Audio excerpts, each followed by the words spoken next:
હાર નથી બાપુ કે ના?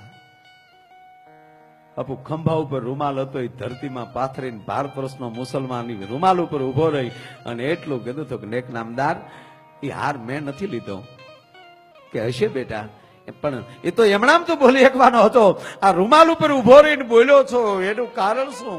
તેથી મુબારક એટલું બોલ્યો છો, બાપુ માફ કરજો, આ રૂમાલ હું 5 ટાઈમ પાથરું છું. 5 ટાઈમ આ રૂમાલ ઉપર ઉભો રહું છું અને જયારે જયારે આ રૂમાલ ઉપર ઉભો છું ત્યારે મારા ખુદાની બંદગી સિવાય મેં મારા મોઢામાંથી એક શબ્દ નથી કાઢ્યો. આજ પહેલી વાર આ રૂમાલ ઉપર મારા રોજા સામે ઉભો રહીને બોલું છું કે આ મેં હાર નથી લીધો, એ મારો પુરાવો છે મહારાજા. કે હશે બેટા, કાંઈ વાંધો નહીં. અને કહેવાય છે કે સમય જાતા મહારાણીને પુસ્તકમાંથી હાર મળે છે અને હાચું જયારે બોલે છે અને ફરીવાર મુબારકને બોલાવીને એટલું કહે છે, મહારાજા બેટા અમને માફ કરજો. કેમ કે હાર ખોવાણો નહોતો, ભૂલથી પુસ્તકમાં મુકાઈ ગયો છો, મળી ગયો. તેથી મુબારક એટલું બોલ્યો છો, બાપુ હાર મળી ગયો? હા બેટા.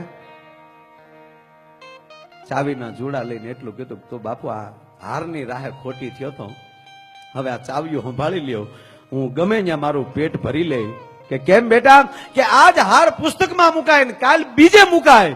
તેથી મુબારકના ખોળિયામાં પ્રાણ મુકાય, મારાથી સહન નહીં થાય. અને તેથી ભાવનગર દરબાર એટલું બોલેલા કે બેટા હવે પ્રાણ મુકાય પણ મુબારકને ન મુકાય ભલા માના. હે? અને ઘટના એવી ઘટી, સમય જાતા મુબારકના ખોળિયામાં પ્રાણ વયા ગયા. ભાવનગર દરબાર નીકળે છે, નીલમબાગને દરવાજે એમ કહેવાય કે ખાટલો ખાલી જોયો ત્યારે બોલાવીને એટલું કીધું કોઈને, કેમ મુબારક દેખાતો નથી? બાપુ માફ કરજો. હવે મુબારક ક્યારેય નહીં દેખાય. કે કેમ? કે ફાની દુનિયા મૂકીને નીકળી ગયો છે. બગીમાલી નીચે ઉતરીને દરબારીઓને એટલું કીધું હતું, બાપા આજ બધા પાછા ફરી જાવ, આજ દરબાર નહીં ભરાય. અને મહારાણીને કહો મહારાજા મેલે જમવા નહીં આવે, આજ મારે મારા મુબારકના જનાજાને કાન દેવા માટે જવું છે. તૈયાર થઈને મુબારકની પાસે જેમ કે ભાઈ રાહે ઉભા છે. બપોર છું, જનાજો નીકળ્યો નહીં. અને ભાવનગર દરબારે ફરીવાર તપાસ કરાવીને એટલું કીધું કે જાવ જોઈ કોઈ બાપા, કે પછી જનાજો નીકળ્યો નહીં. ત્યારે માણસોએ જવાબ આપ્યો એટલો, બાપુ માફ કરજો, જનાજો ક્યાંથી નીકળે? કે કેમ? કે એક ખૂણામાં એની ઓરત રડે છે ને એક ખૂણામાં એના બચ્ચા રોવે છે. આજ મુબારકના જનાજા માથે કફન ચડાવવા માટે નથી, જનાજો ક્યાંથી નીકળે ભલા માણસ? જેના ઘરમાં ખાપણ ન હોય પૂરું. ભાવનગર દરબાર રોઈ પીડ્યા ને એટલું બોલ્યા, બાપા ભાવનગર પગાર દેતું છું, એ ક્યાં જતો છો? આને કઈ વ્યસન હતું? કે હા બાપુ એને બહુ મોટું વ્યસન હતું. શેનું? કે તમે પગાર આપો અને મુબારક પગાર લઈને ઘરે જાતો ત્યારે રસ્તામાં જેટલા સાધુ ફકીર હામા મળે એને થોડું થોડું દેતો દેતો ઘરે પહોંચતો ત્યારે રાતી પાય વધતી નહીં. અને સાહેબ ભાવનગર દરબારે એમ કહેવાય જનાજો તૈયાર કરાવરાયો. અને જનાજો તૈયાર થયો ત્યારે પાગ ઉતારી નાખીને માથે રૂમાલ બાંધીને એટલું કીધું, બાપા તમારા ઇસ્લામના નિયમ પ્રમાણે રસ્તે તમે કાન બદલતા હોવ છો, પણ આજ ભાવેના ઠાકોર તમને પગે લાગીને એટલું કહે છે કે 3 જગ્યાએ કાંધ બદલજો, આ એક કાંધ ઠેઠ કબ્રસ્તાન સુધી ભાવનગર દરબારના ખંભે રહેવા દેજો. અને બાપુ ઘટના એવી ઘટે, દફનાવતી વખતે ભાવનગર દરબારના હાથમાંથી ધૂળ પડતી હતી ને આંખમાંથી આહુડા પડતા હતા ને એટલું બોલ્યા, મુબારક અમને માફ કરજે બેટા, મેં તને ઓળખી નહીં.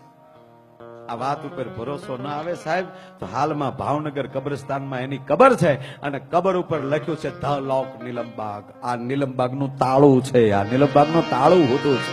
અને એનો દીકરો ઉમરભાઈ અને ઉમરભાઈના દીકરા ડોક્ટર સીધી સાહેબ હાલમાં જુનાગઢમાં જીવે છે. મારો કહેવાનો અર્થ એ છે આ એક અમારા હગા નથી પણ ખુમારીથી જીવ્યા છે. આજ ધરતીનો મહાપુરુષ તમે વિચાર તો કરી લો યાર. હે કૈયા ભમાઉં ગે એ જી ચાંદલો ને જીજાબાઈ ને ગાગા બાલ રે, જીજાબાઈ ને ગાગા બાલ. આપણો ગુજરાતી જી બેંકે ઉભો છે.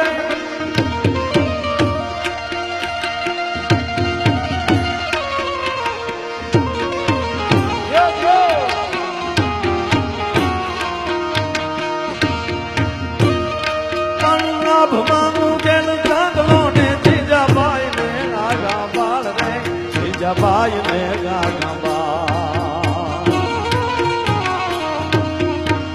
બાલુડાની માત જોડે ધાણા ડુંગરા ડોલે શિવા બાબાજી ને નીંદ રૂલાવે માતા જીજાબાઈ ઝુલાવે